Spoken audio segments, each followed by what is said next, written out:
Hey, it's Justin. I'm going to walk you through my checklist that I use every single day for my part-time eBay reselling business. Each year I generate anywhere between $50,000 and $80,000 in gross sales on eBay with about 50 to 60% margins. Now that may not seem like a lot of money, especially in YouTube land where it seems like every other reseller is pulling in like $100,000 a month or whatever, but if nothing else, it's entirely honest and achievable if that's what you want to achieve. And keep in mind it's part-time. So let's run through the checklist. I'm going to head back to my desk. So the first thing here is to list every day.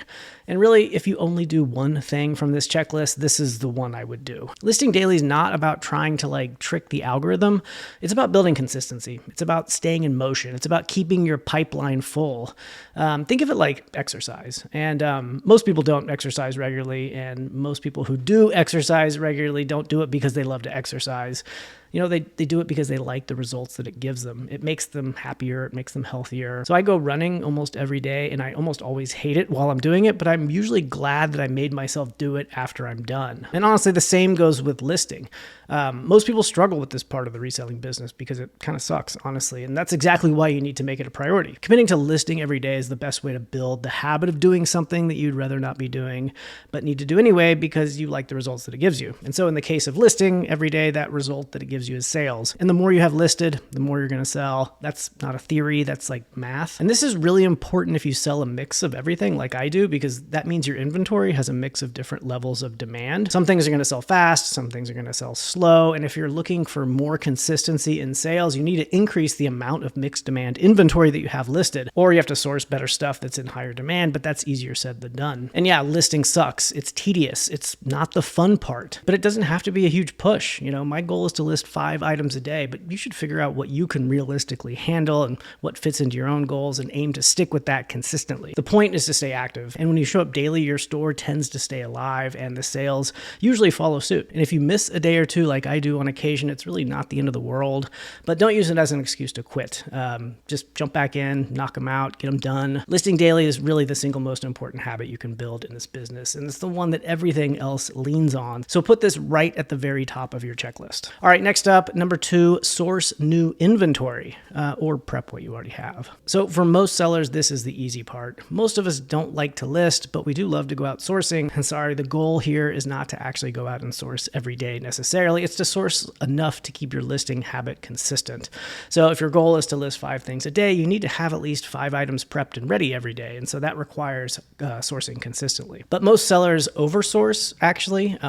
They grab more than they can process. They pile it in a corner. They avoid it. Sourcing feels productive, so it's really easy to justify. But if you're not actually listing it, you're just collecting other people's junk. And if you've already got a backlog of unlisted inventory, this is not a permission slip to go out and source new inventory every day, even though I'd love to be doing that. It's to prep what you already have. You already bought it. You might as well turn it into money instead of walking past the pile like it owes you rent. So clean it, test it, organize it, make it easy to sit down and list without friction. That should be your daily action here. Some days that might mean going out to the thrift store for new inventory. Other days it might mean having the discipline to not go sourcing and tackle your death pile instead. And keep in mind what you source matters. You can't just buy a bunch of junk and list it and expect it to sell. You need to be considering supply and demand when deciding whether to buy something to resell or not.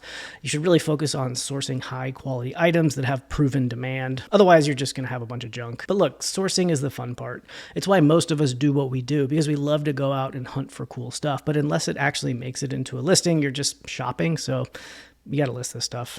All right, number 3 here is to relist stale listings. So eBay's search engine tends to favor new listings, especially in crowded categories where there's a constant flood of competition. So relisting gives your older inventory a new eBay item ID, which can push it higher in eBay's internal search and get it back in front of buyers if it's been listed for a long time.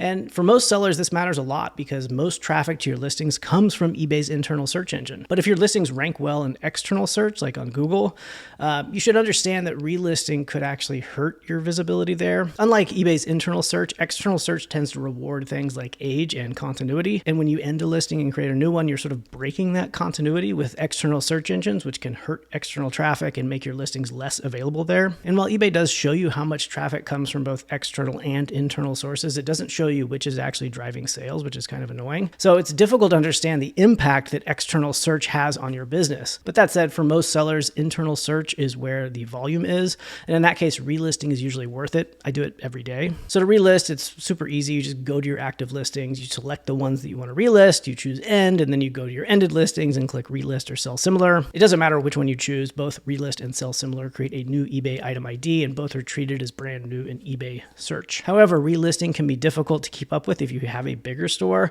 and that's why we built a feature in Flipwise to automatically end and relist your items for you right before eBay renews them each month. So technically, this is a task I've removed from my own daily checklist since Flipwise now does it for me. And by the way, relisting is not a replacement for listing brand new items every day. This should be done in addition to the daily habit of listing new items. But if you have nothing to list, relisting is better than just doing nothing. All right, number 4, review your oldest listings. So every day I want you to take a minute and look through your oldest listings and ask yourself why they haven't sold yet. Are they priced too high? Are the photos bad? Did you miss some detail? Or maybe the demand just isn't there for that item. You won't know unless you check, so you need to make the habit of checking your oldest listings every day. You don't need to audit your whole store. Just review a few of the oldest items every day and ask yourself if it's worth still being listed. If it still has potential, figure out why it hasn't sold yet. Maybe it's the pricing, maybe it's the title, maybe it's the photos. In some cases, you may want to consider pulling the items entirely. If it's been sitting for like a year with no apparent demand, it might be just time to wave goodbye, donate it and free up the shelf space. Unless your long-term plans to open a personal museum of unsold inventory, in which case, carry on. One challenge here though is that eBay doesn't make it easy to track your true oldest listings, especially if you do a lot of ending and relisting. So what you see as active on eBay might only be a few days old, even if the item's been listed in some form for many months or many years. And so third-party tools can help here as well. Flipwise, for example, shows your inventory sorted by original list date, so you know what's actually been listed for a long time, and it makes it easy to just hop in there and make those changes. But the bottom line is a little pruning each day keeps your store extra sharp. All right, number 5, send offers to watchers.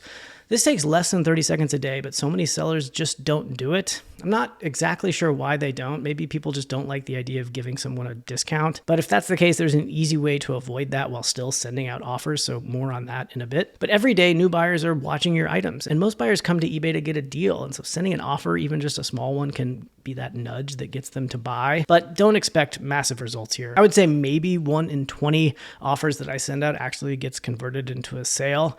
But it's still one of the easiest actions you can take to drive additional revenue because it's so quick to do. So you just might as well. I would start with at least 10% off. Anything less usually doesn't register as meaningful to the buyer. And obviously the higher you go on the percentage, the more conversions you're likely to get. But I usually do between 10 and 20%. It's also worth considering when you're listing the items, think ahead. I tend to price on the mid to high end of the comp range so that I have enough room in the margins to send a solid offer later. So if you're undercutting the competition and pricing, the lowest and then also sending a 10% offer, you're just sort of giving money away. So don't do that. Price your items on the high end and then send out best offers to make the buyers feel like they're getting a deal. That's my strategy. Also, some sellers believe that sending best offers might help with eBay's algorithm and their internal search, like that it sends signals of activity. And I don't really know. eBay doesn't confirm that. Take it as speculation. But again, staying active on the platform is a good thing. You always want to be doing it, and sending out offers is a quick and easy way to be active. The bottom line here is that you don't want to sit on watchers. Make that first move, send out offers every day. Most people aren't going to bite, but some will. Okay, let's talk about number 6 here, ship every day. So shipping daily does 2 important things here. It keeps your workflow manageable and it unlocks 1-day handling time, which the eBay algorithm tends to reward. Plus, nobody likes to wait for their stuff, and shipping daily ensures that each transaction starts off on the right track. Thanks to Amazon, buyers are conditioned to get their online purchases delivered in days, not weeks. And so if you're currently set to like 2 or 3 or even more days for handling time, you want to consider tightening it up. I saw a seller last week with a 14-day handling time, which is just absurd. Faster handling time gives your listings a boost in search. It qualifies you for more attractive buyer filters. It also improves customer service across the board. And look, even if you can't adjust your handling time, I get it, but you can still get into the habit of shipping every day. That doesn't mean you have to go to the post office every day. In worst case, you're ahead of the game and not having to print a bunch of labels at 11:59 p.m. Shipping daily also helps reduce mistakes. Orders don't pile up, labels don't get mixed up. You're not scrambling to catch up midweek with a huge pile to deal with. Typically, when I make shipping mistakes, like I'm sending the wrong package to the wrong buyer, it's because I have like a huge pile that I'm trying to get through. And shipping daily is just not busy work. It's a signal. Think of it as a signal. It's a signal to eBay. It's a signal to your buyers and to yourself that your business is moving every day. All right, number 7, respond to your messages. sometimes. A lot of people forget this, but selling on eBay is a customer service job, whether you think of it that way or not. You're providing a product, but you're also providing an experience. And part of that experience, like it or not, is answering the occasional message from a potential buyer. Some questions you get are going to be totally fair. A buyer wants to confirm a measurement or check shipping speed or ask about condition details. You should definitely respond to those, especially if they're asking you about a detail that you left out of the listing. This can help build trust and it can often lead to a sale, but not every message needs a response. You're going to get lowball offers, vague one-liners, other sellers giving you unsolicited advice. Sometimes you'll get the occasional buyer who just wants to talk. You don't have to engage with every single message you get, and over time you'll sort of learn which ones can be safely ignored. I also have a rule where I usually don't answer multiple questions from the same potential buyer.